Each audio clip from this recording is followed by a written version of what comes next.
오늘 일부 예배 하나님의 말씀은 창세기 45장 1절에서 5절까지 말씀입니다. 창세기 45장 1절에서 5절까지의 말씀 저와 한 목소리로 읽겠습니다. 요셉이 시종하는 자들 앞에서 그 정을 억제하지 못하여 소리질러 모든 사람을 자기에게서 물러가라 하고 그 형제들에게 자기를 알리니 그때에 그와 함께 한 다른 사람이 없었더라. 요셉이 큰 소리로 우니 애굽 사람에게 들리며 바로의 궁중에 들리더라. 요셉이 그 형들에게 이르되 나는 요셉이라. 내 아버지께서 아직 살아 계시니까. 형들이 그 앞에서 놀라서 대답하지 못하더라. 요셉이 형들에게 이르되 내게로 가까이 오소서. 그들이 가까이 가니 이르되 나는 당신들의 아우 요셉이니 당신들이 애굽의 판자라. 당신들이 나를 이곳에 팔았다고 해서 근심하지 마소서. 한탄하지 마소서. 하나님이 생명을 구원하시려고 나를 당신들보다 먼저 보내셨나이다. 아멘. 삶에 하나님 개입시키기라는 제목으로 여러분들과 말씀을 나누겠습니다. 생각해보면 우리가 살면서 어떤 것을 가장 고민하고 계십니까? 우리가 걱정하고 고민하는 대부분의 것들이 사실은 먹고 자고 입는 것입니다. 아니라고 할지 모르겠지만 그 인생 그렇게 단순하지 않다라고 하실지 모르겠지만 사실 많은 부분이 먹고 자고 입는 것에 연결되어 있음을 보게 됩니다. 의식주, 인간 생활의 가장 아주 기본적인 요소이죠. 삶을 살아가는 데 있어서 절대적으로 필요한 것들입니다. 아주 중요한 것입니다. 그런데 이 의식주 말고도 또 하나 굉장히 중요한 것이 있는데 바로 인간 관계입니다. 그렇지 않습니까? 많은 사람들을 만나면서 듣는 공통된 고민거리가 바로 사람과 사람과의 관계에 대해서 고민하고 있습니다. 사람 관계는 딜레마라고 할 수 있어요. 사람과의 관계를 맺으며 살아가면 언젠가는 어떤 계기로 인해서 서로 상처를 얻게 됩니다. 그래서 이것저것 다 싫다 해서 차라리 그냥 안 보고 살자, 거리를 두고 살자 해서 좀 떨어지면 이 사람이란 존재가 혼자 살기는 너무너무 외로움을 잘 탄다는 거예요. 좀 관계를 좀 멀리하면 외로워집니다. 어려워져요. 이것이 바로 우리의 인간의 삶의 모습이 아닌가 싶습니다. 고슴도치처럼 마치 고슴도치처럼 서로 가까이 하려니 서로의 가시에 찔려서 상처가 나버리고 또 그래서 멀리 떨어져 있자니 금방 외로워 살기가 어려운 그런 것이 바로 우리의 인생이 아닌가 싶습니다. 그런데 성경 말씀을 보니 로마서 12장 18절 말씀을 보니 이렇게 말씀하십니다. 여러분 쪽에서 할 수 있는 대로 모든 사람과 더불어 화평하게 지내십시오. 인간관계에 있어서 일반적으로 느끼는 것이 방금 제가 말한 것인데 붙으면 상처나고 또 떨어지면 외로워지는 것인데 그러나 성경에서는 여전히 변함없이 더불어 화평하게 지내라라고 말씀을 하고 있는 거예요. 방금 보았던 로마서 12장 18절 말씀을 조금 한번 자세히 살펴서 보면은 세 부분으로 나눠 볼 수가 있습니다. 먼저는 여러분 쪽에서, 그리고 할 수 있는 대로, 그리고 마지막 세 번째는 모든 사람과 더불어 화평하게 지내십시오. 이 세 부분을 좀 다른 단어로 표현을 해보면 이럴 것 같아요.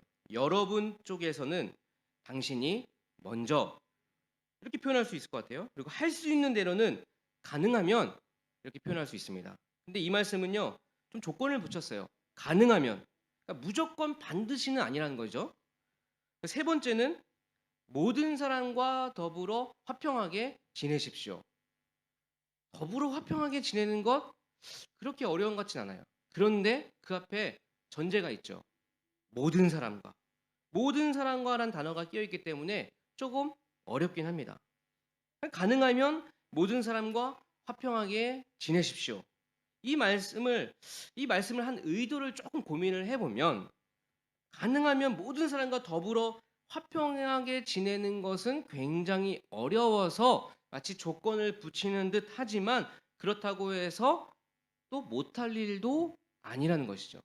그렇다면 사람인 우리가 해야 할 수 있는 일은 무엇이냐면 가능하면 모든 사람과 화평하게 지내기 위해서는 우리에게는 노력이 필요하고 몸부림이 필요하다라고 할 수 있는 것입니다. 이런 생각을 좀 전제로 가지고 계시면서 오늘 본문을 한번 들어가 보도록 하겠습니다. 자, 오늘 본문의 간략한 내용 너무나 잘 알고 있는 내용입니다. 요셉이 아버지로부터 특별한 사랑을 받게 되고 또 그 사랑으로 인해서 형들로부터 질투를 얻게 됩니다. 그래서 형들로부터 버림을 받게 되고 이집트의 노예로 팔려갔습니다. 그러나 하나님의 늘 함께 하심으로 여러 우여곡절 끝에 요셉은 이집트의 총리가 되었고 총리된 요셉이 형들을 만나게 됐고 형들이 요셉을 알아보자 이렇게 겁에 질려 있는데 요셉은 형들을 용서하는 장면이에요. 다 아시는 내용이죠. 5절 말씀 보실까요? 45장 5절 말씀. 그러나 이제는 걱정하지 마십시오. 자책하지도 마십시오. 형님들이 나를 이곳에 팔아 넘기긴 하였습니다만 그것은 하나님이 형님들보다 앞서서 나를 여기에 보내셔서 우리의 목숨을 살려주시려고 그렇게 하신 것입니다. 요셉의 인생은 험난했습니다. 아버지 야곱의 특별한 사랑 때문에 형들로부터 질투를 얻게 되었어요. 그리고 이집트의 노예로 팔려갔습니다. 그래서 열심히 일했는데 그 보디발의 아내로부터 유혹을 받게 되고 양심상 그녀로부터 도망치게 됐지만 그것이 오해를 사서 감옥에 갇히게 되었어요.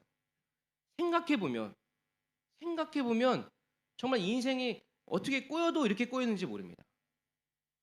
근데 가만 생각해보면 요셉이 잘못한 게 별로 없어요. 요셉이 잘못한 게 별로 없는 게 하나도 없습니다. 다 아버지로부터 특별한 사랑 받았고 또 꿈을 꿔서 이야기한 것뿐입니다. 여러분, 내가 이 꿈 꾸고 싶다고 해서 그 꿈이 잘 꾸어집니까? 근데 요셉은 그냥 꿈이 꾸어진 거예요. 그래서 그 꿈을 그냥 형들한테 이야기했고 형들은 그 말을 듣자 그냥 열 받아버린 것입니다. 그리고 동생을 아주 구덩이에 쳐놓고 죽이려다가 목숨만을 살리자 해서 그 이집트의 그 노예로 팔아버린 거예요.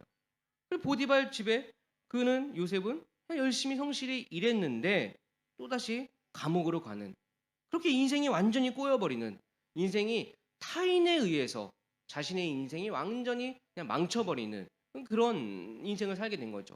여러분 우리가 살면서요 오해받을 때 있어요. 나 이렇게 하지 않았는데 누가 자꾸 뒤에서 수근수근거려요. 그 이야기 들으면 답답하죠. 잠이 잘 안 옵니다. 그 오해 막 엄청 풀고 싶어요. 그런데도 불구하고 이 요셉은 완전히 물리적으로 정신적으로 완전히 그냥 망쳐버린 그런 인생이 되어버린 거예요. 사실 이쯤 되면은 얼마나 분노가 치밀어 오를까요? 제대로 살 수 있었을까 싶어요. 신기하게도 성경은 요셉이 불평불만을 했다, 뭐 정신이 이상해졌다, 너무너무 화가 났다, 조금도 우울증도 없어 보이고 뭐 정신병도 전혀 없어 보입니다. 그냥 좋게 가는 것 같아요. 어떻게 그럴 수 있었을까? 총리된 요셉이 형들을 우연히 만났습니다. 그 우연히 만났을 때 요셉의 행동은 아마도 한 세 가지 선택지가 있지 않았을까 생각이 들어요. 첫 번째는 먼저는 자신을 괴롭혀서 자신의 인생을 이렇게 꼬이게 만든 형들을 아주 멋지게 복수하는 방법일 것입니다. 요셉이 위치해서 형들을 아주 치밀하고 완벽하게 아주 잔인하게 복수할 수 있을 만한 그런 권한이 있었어요.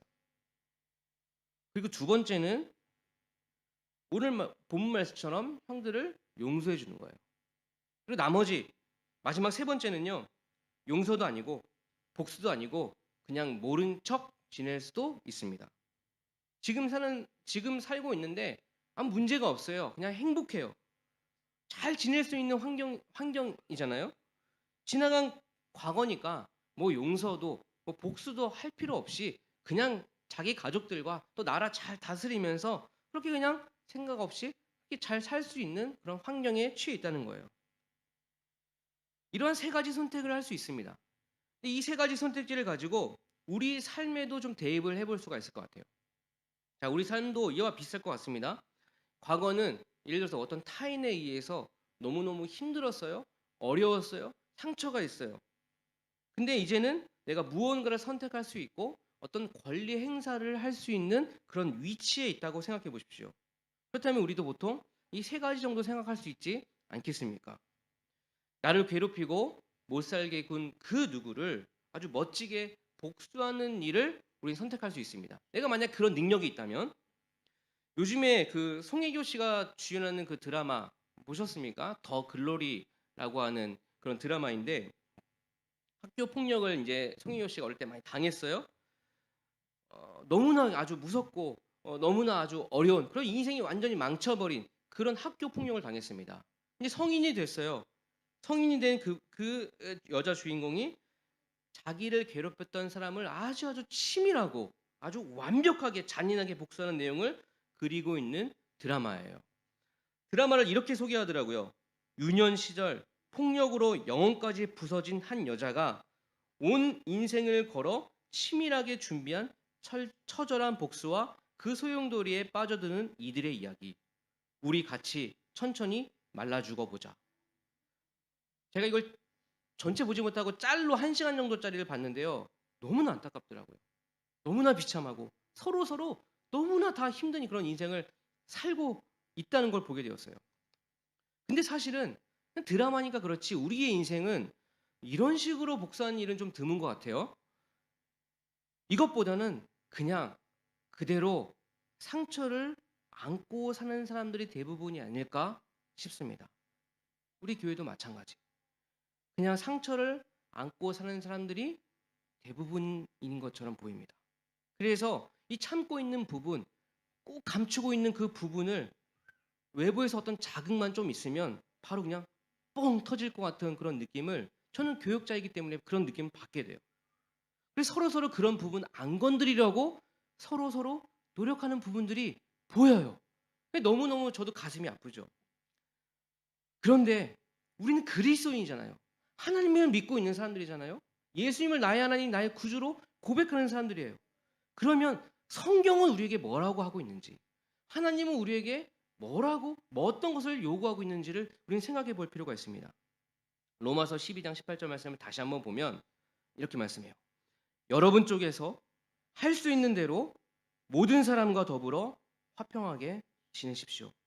저는 이 말씀이 한 주 동안 계속 가슴에 남아 있습니다. 요셉은 3가지 선택 중에서 바로 용서하는 그 일을 선택했습니다. 그리고 행동을 옮겼어요. 요셉의 그 용서라는 선택은 어쩌면 인간적인 어떤 시선으로 바라보면 쉽지 않은 선택이라 생각이 듭니다. 그럼에도 불구하고 요셉은 어떻게 이러한 선택을 할 수 있었을까? 말씀을 오늘 창세기 이 요셉이 나온 부분부터 쭉 읽어보면요. 요셉이 형들을 보자마자 딱 우연히 보자마자 막 울지 않았습니다. 요셉이 형들을 만나는 장면이 나오는데 창세기 42장 7절 말씀이에요. 요셉은 그들을 보자마자 곧바로 그들이 형들임을 알았다. 그러나 짐짓 모른 채 하고 그들에게 엄하게 물었다. 당신들은 어디에서 왔소? 그들이 대답하였다. 먹거리를 사려고 가나안 땅에서 왔습니다. 요셉이 처음 형들을 만나는 장면입니다. 요셉도 이렇게 인생 가운데 만날 줄 몰랐던 거죠. 근데 요셉이 형들을 만나면서 바로 형님 하고 하지 않았습니다. 모른 척 했어요. 그리고 은근슬쩍 떠보는 장면이 나오는데 42장 9절 말씀이에요. 그때 요셉은 형들을 두고 꾼 꿈을 기억하고 그들에게 말하였다. 당신들은 첩자들이요. 이 나라의 허술한 곳이 어디인지를 엿보러 온 것이 틀림없소. 형들에게 첩자들이라고 말하면서 은근슬쩍 떠봅니다. 그들이 정직한지 아닌지, 그들이 과연 어떤 마음인지 우선 한번 떠보는 거예요. 그리고 형들을 사흘 동안이나 감옥에 가둬놓고 그 막내를 데려오라는 그런 조건을 겁니다.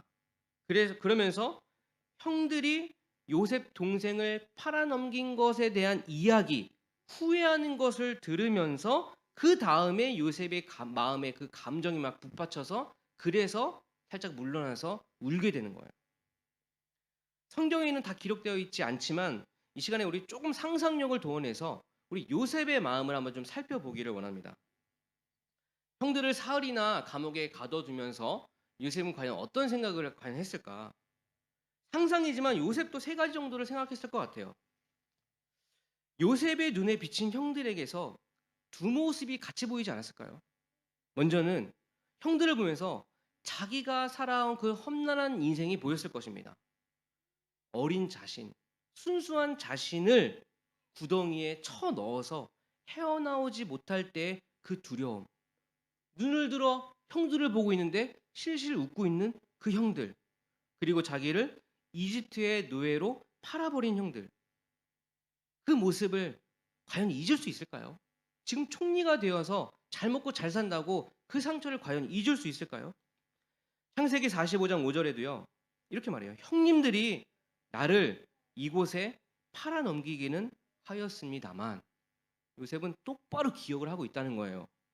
어떻게 그걸 잊을 수 있겠습니까? 얼마나 무섭고 얼마나 배신감을 느꼈겠어요?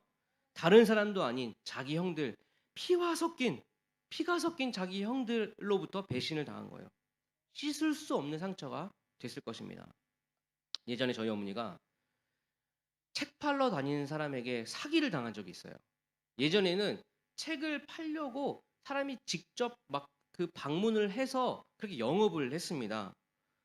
제가 그 사람의 얼굴을 정확하게 기억해낼 수는 없지만 그 이미지는 남아있어요. 굉장히 어릴 때였는데요. 그 사람은 굉장히 선한 얼굴을 가지고 있어요. 그리고 말투가 굉장히 야사시했어요. 친절했어요. 그래서 주위에 있는 많은 사람들이 그분을 통해서 아이들 동화책이나 이런 것들을 구입을 꽤 많이 했습니다. 근데 어느 날 그 사람이요. 저희 어머니에게 백과사전을 팔려고 했어요. 근데 백과사전이 한 권이 아니잖아요. 시리즈로 된 겁니다. 그러니까 그만큼 뭐 다른 책 한두 권보다는 훨씬 비쌌죠. 몇 배나 됐죠. 근데 어머니는요. 그 사람하고 늘 거래를 했기 때문에 그 백과사전을 받지도 않은 채 돈을 먼저 그 사람에게 준 거예요. 어떻게 됐겠습니까? 신뢰 하나만으로 늘 믿었던 사람이고 늘 친절했던 사람이기에 그렇게 돈을 먼저 줬는데 결국 책은 오지 않았어요. 그리고 그 사람도 그 이후로는 오지 않았습니다.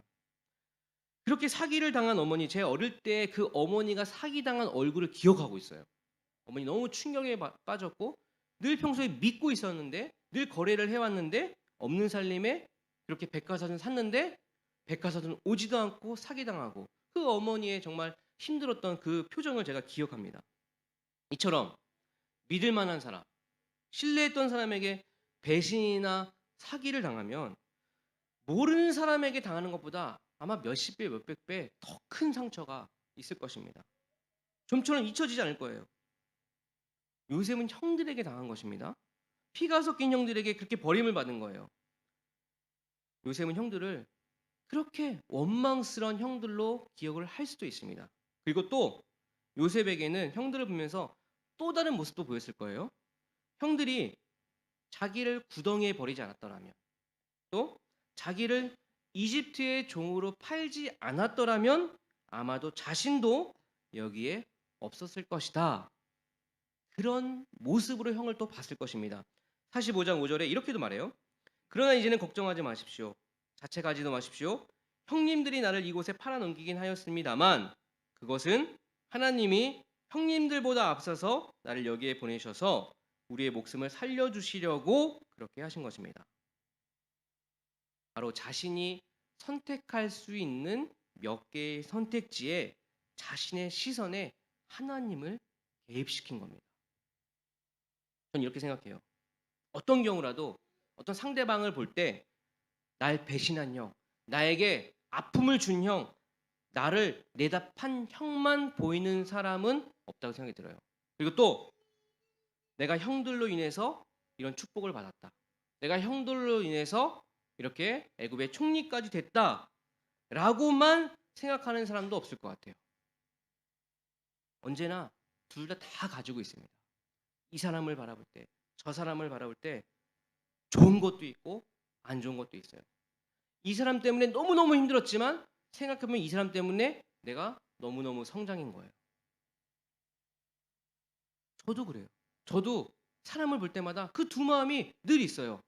예전에 나한테 힘들게 했던 그분. 그렇지만 그분을 통해서 내가 이만큼 성장해왔던 그 모습이 늘 같이 있어요. 그래서 어느 날은 좋게 보였다. 어느 날은 안 좋게 보였다. 그 내 마음이 왔다 갔다 하니까 나중에는 제가 제 자신을 자책하게 돼요. 그래도 네가 목사냐. 이런 마음이 막 들어요. 그 사람 때문에 나만 힘든 거죠. 날 배신한 형, 그리고 형들 때문에 이렇게 성장한 나. 여러분 가족을 보면 나랑 가장 가까운 사람, 세상에서 가장 편하고 나를 가장 사랑해 준 사람들, 그리고 나도 많이 사랑한 사람들, 그런 사람들이지만 그만큼 나에게 상처를 가장 많이 준 사람이 우리 가족이기도 합니다. 교회도 마찬가지예요. 저 사람이 있어서 되게 편했어요. 저 사람이 있어서 내가 이만큼 성장했어요. 너무 사랑했고 너무 사랑도 많이 받았어요. 그런데 반대로 그 사람 때문에 받은 상처도 컸을 것입니다. 그게 지금 우리의 모습이기도 한 것 같아요. 그래서 제가 사람을 만나다 보면요, 서로서로에게 여전히 이러한 두려움이 있다는 것을 보게 됩니다.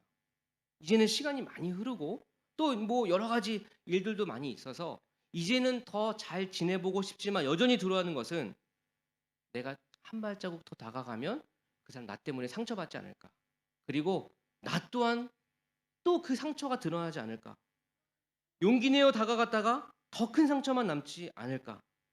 이런 두려움이 있다 보니 자꾸 갈등하게 되고 자꾸 시간만 흐르게 돼요. 결국 이러지도 저러지도 못하고 주저앉을 때가 우리 삶에는 많지 않을까 생각을 해보게 됩니다.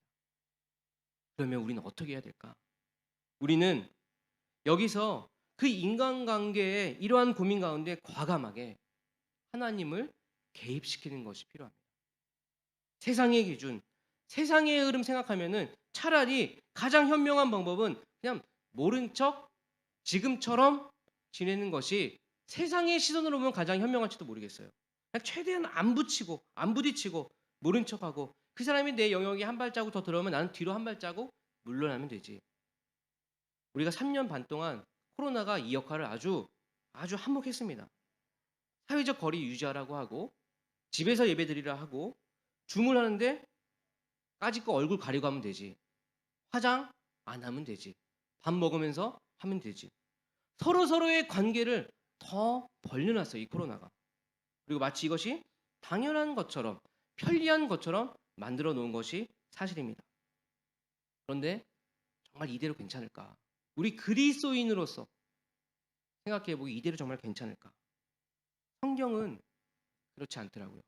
최소한 하나님은 그렇지 않더라고요. 내가 때로는 영적으로 다운이 돼서 숨고 싶을 때가 있어요. 예전에는 우리 교회가 막 지하까지 예배드린 적이 있어요. 제가 예전에 순장하다가 힘들어가지고 지하에서 예배드린 적이 있어요.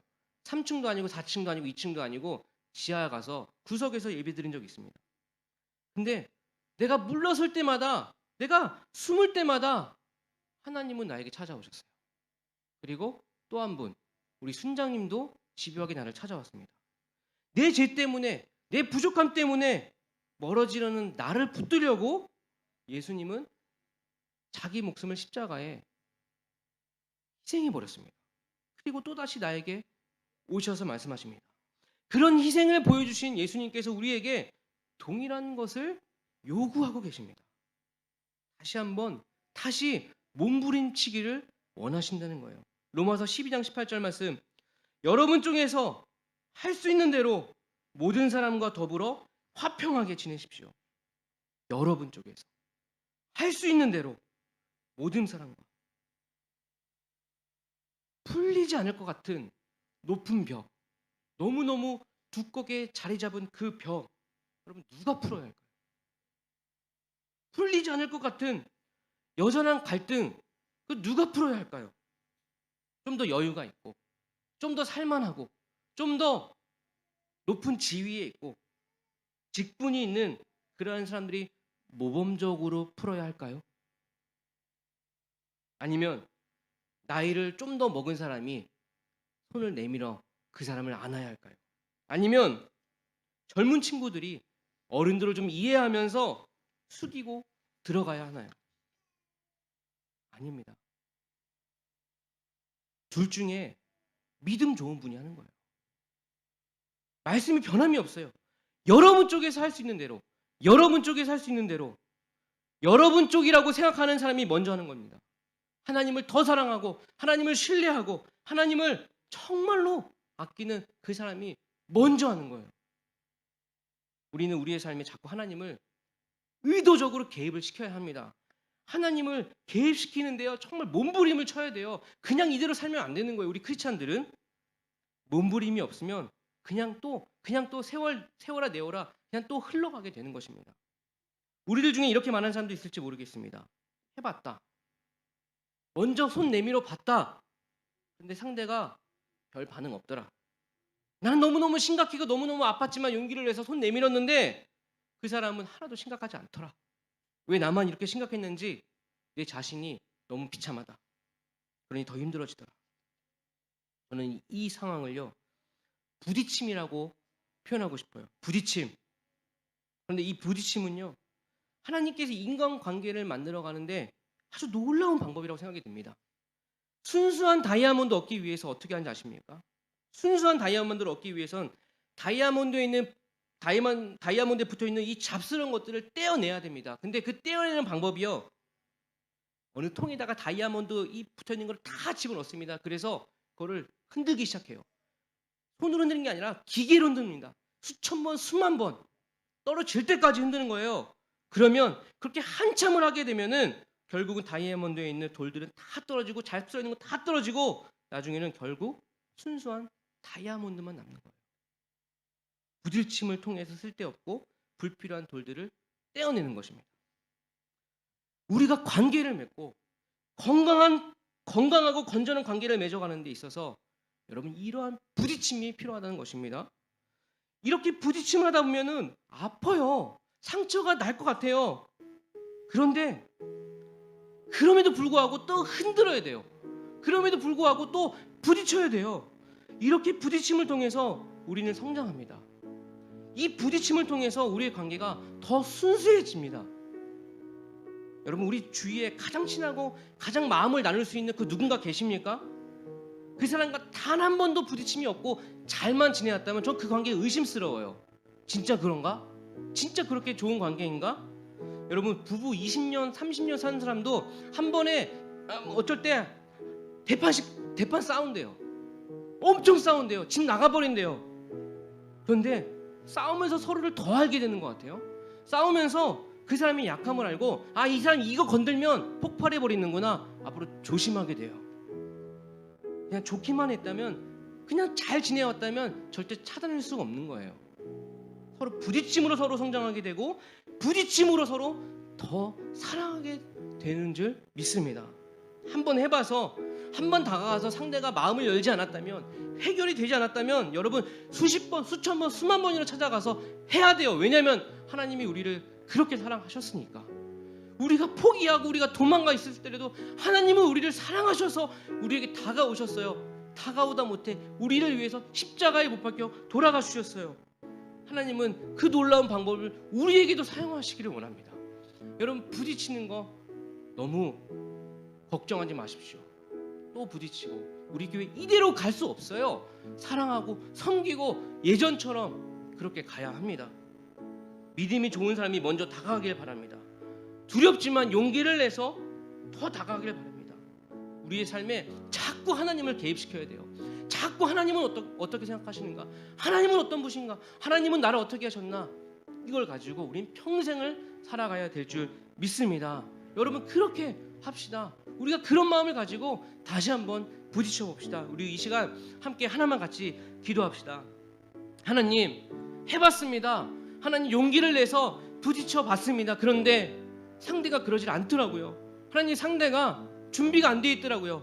나는 평생을 심각해서 이렇게 고민하면서 이야기했는데 상대는 심각하지 않더라고요. 그래서 하나님, 상처가 더 많았습니다. 우리 하나님 그거 너무나 잘하십니다. 그렇지만 우리 하나님은 그럼에도 불구하고 우리를 위해 다가와 주셨어요. 우리를 위해 예수 그리스도를 이 땅에 보내셔서 십자가에 못 박았습니다. 그리고 우리를 살려주셨습니다. 그 사랑을 우리가 기억하며 하나님, 이 부딪힘에 우리가 용기를 더 내서 부딪힘을 두려워하지 않고 부딪힘으로 순수한 것들을 찾아내는 저희 교회 될 수 있도록 인도하여 주시옵소서라고 함께 기도하겠습니다.